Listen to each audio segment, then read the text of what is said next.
नवागढ़ विधानसभा चुनाव में बीजेपी के पूर्व विधायक दयालदास बंजारे कांग्रेस पार्टी के विधायक के कामकाज को लेकर क्या सोचते हैं, आइए देखिए इस खास रिपोर्ट में। नवागढ़ विधानसभा के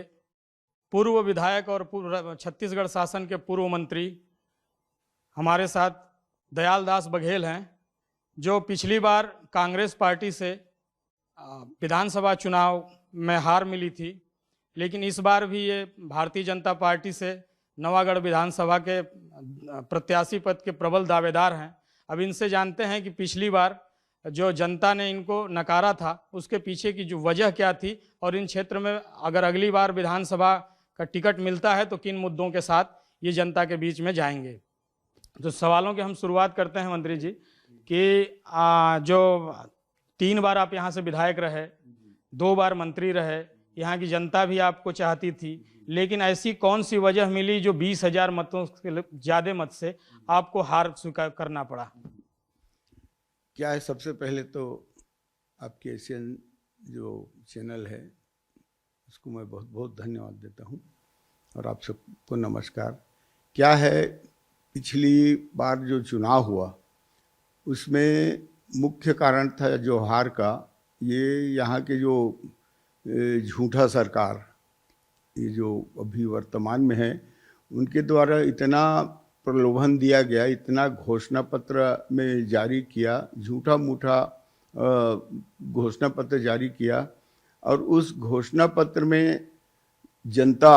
एक प्रकार से लुभावने उसके जो झूठा वादा था उसमें आ गए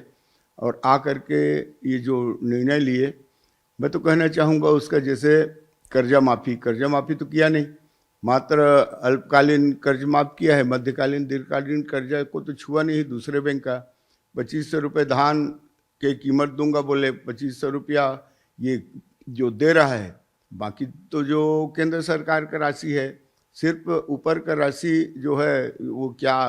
न्याय योजना बनाया है उसका राशि है, तो उसको भी 4 किस्त में दे रहा है, आखिरी किस्त में भी काट रहा है, वो भी घोषणा पूरा नहीं हुआ है और बारदाना तो दिया नहीं है। धान के तौलाई में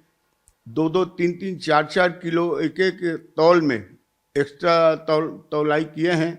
और इस तरह से बारदाना की कमी, खेती में मेढ़ पार को काटना, बोर को काटना, इस तरह किसान परेशान हो गए हैं।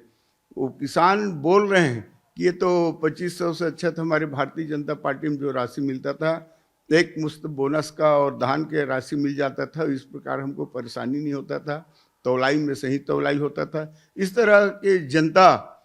ये सरकार से उब गए, किसान लोग उब चुके हैं। अगर इस बार भारतीय जनता पार्टी आपको प्रत्याशी घोषित करती है तो पब्लिक के बीच में जब मतदाताओं को अपनी तरफ आकर्षित करने के लिए किस तरह की बातों को समझाएंगे और किन किन मुद्दों को लेकर उनके बीच जाएंगे? विधानसभा के जैसे चुनाव होता है तो हम पूरा ये सरकार की जितना झूठा घोषणा, झूठा जो बोले थे, अभी इतना झूठा आश्वासन दे रहे हैं, हर जगह घोषणाएं कर रहा है, यहाँ ये खोलेंगे, वो खोलेंगे, वो खोलेंगे। यहाँ के जो ये है अपना जो वर्तमान विधायक है वो बोले कि मैं अयोध्या से थोड़ा छोटा राम मंदिर का निर्माण, अयोध्या से थोड़ा सा छोटा राम मंदिर का निर्माण कराऊंगा, सतनामी समाज के लिए 20 करोड़ रुपए का चांदी के जैत खम्भ बनाऊंगा और हर गांव में 5 लाख 10 लाख रुपए का घोषणा किया, कहीं सामुदायिक भवन, कहीं गली कांक्रीटीकरण, 1 रुपया आज तक के किसी को नहीं दिया है और न ही क्षेत्र में एक ठो विकास के काम किया है। मात्र एक ही ठो पकड़ लिया, वो धान खरीदी के अंदर खोला हूँ, जबकि जहाँ जहाँ हम खुलवा चुके 20-22 जगह तो हम खुद धान खरीदी के खुलवा चुके थे। और ये किसान जो विधायक की निष्क्रियता, कहीं दौरा नहीं जाना, किसी से व्यवहार नहीं करना, बैठ उठ नहीं करना। आप 15 साल यहाँ विधायक थे, तो 15 साल के शासनकाल में चूँकि ये नवागढ़ विधानसभा में स्वास्थ्य की भी स्थिति अभी बहुत बेहतर नहीं है और शिक्षा की भी, तो आपके शासनकाल में यहाँ पे चिकित्सा शिक्षा के दिशा में क्या काम किया गया था? देखिए, मैं शिक्षा के बारे में बोलना चाहूँगा। शिक्षा तो मैं अपने कार्यकाल में 43 गांव में प्राथमिक शाला खुलवाया हूँ, 94 गांव में मिडिल स्कूल प्रारंभ शुरुआत करा हूँ बिल्डिंग सहित, उसके बाद 49 गांव में मिडिल 49 गांव में हाई स्कूल और हायर सेकेंडरी स्कूल भी शुरू कराया हूँ। साथ ही साथ एक हमारा यहाँ पे जाता गांव है, वहाँ हमने एक मॉडल स्कूल वहाँ प्रारंभ कराए हैं। साथ ही साथ अब हमारे ढोलिया गांव है, वहाँ पे कृषि विद्यालय भी हमने प्रारंभ कराए हैं। इस तरह शिक्षा के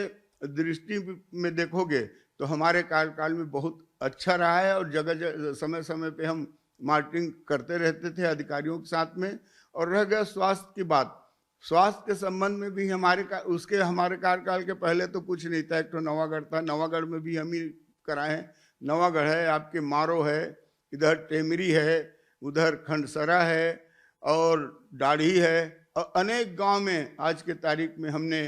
उप स्वास्थ्य केंद्र का भी शुरुआत करा चुके हैं। हमारे कार्यकाल में बहुत अच्छा ढंग से स्वास्थ्य व्यवस्था चलता था, ऐसा किसी प्रकार की शिकायत नहीं आता था। तो ये थे हमारे साथ पूर्व मंत्री दयाल दास बघेल जी,